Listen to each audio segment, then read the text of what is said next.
तेनालीराम हमेशा जवाब देने के अपने नायाब तरीकों के कारण जाने जाते थे। उनसे कोई भी सवाल पूछा जाए, वह हमेशा एक अलग अंदाज के साथ जवाब देते थे, फिर चाहे वो सवाल उनकी मनपसंद मिठाई का ही क्यों न हो। आइए जानते हैं कि कैसे तेनालीराम ने अपनी मनपसंद मिठाई के पीछे महाराज कृष्णदेव राय की कसरत करवा दी। सर्दियों की एक दोपहरी महाराज कृष्णदेव राय, राजपुरोहित और तेनालीराम महल के बागीचे में टहल रहे थे। महाराज बोले, इस बार बहुत गजब की ठंड पड़ रही है। सालों में ऐसे ठंड नहीं पड़ी। ये मौसम तो भरपूर खाने और सेहत बनाने का है। क्यों राजपुरोहित जी, क्या कहते हैं? बिल्कुल सही कह रहे हैं महाराज आप। इस मौसम में ढेर सारे सूखे मेवे, फल और मिठाइयाँ खाने का मजा ही अलग होता है, राजपुरोहित ने जवाब दिया। मिठाइयों का नाम सुनकर महाराज बोले, यह तो बिल्कुल सही कह रहे हैं आप। वैसे ठंड में कौन सी मिठाइयाँ खाई जाती हैं?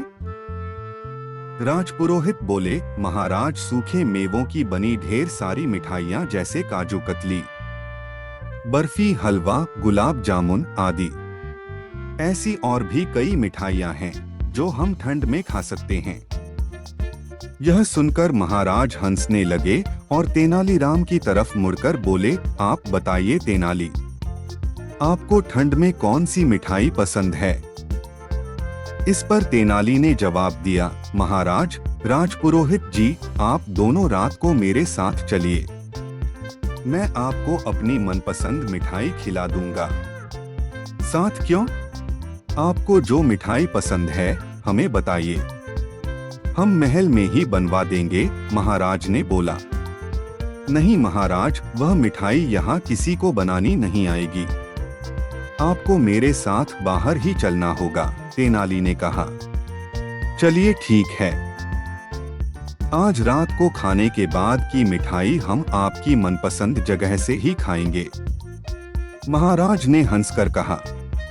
रात को खाना खाने के बाद महाराज और राजपुरोहित ने साधारण कपड़े पहने और तेनाली के साथ चल पड़े।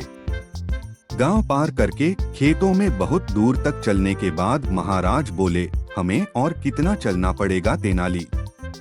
आज तो तुमने हमें थका दिया है। बस कुछ ही दूर और, तेनाली ने उत्तर दिया। जब वो सभी मिठाई वाली जगह पहुंच गए तो तेनाली ने महाराज और राजपुरोहित को एक खाट पर बिठवा दिया और खुद मिठाई लेने चले गए। थोड़ी देर में वे अपने साथ 3 कटोरियों में गर्मा गर्म मिठाई ले आए।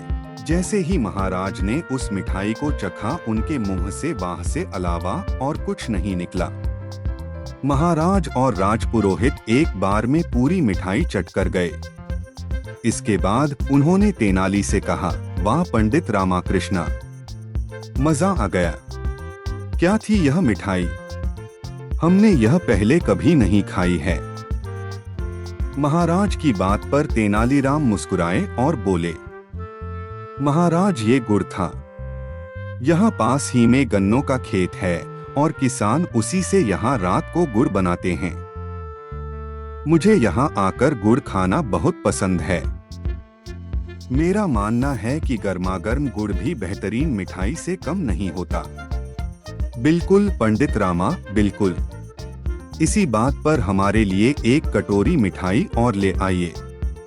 इसके बाद तीनों ने एक कटोरी गुड़ और खाया और फिर महल को लौट गए।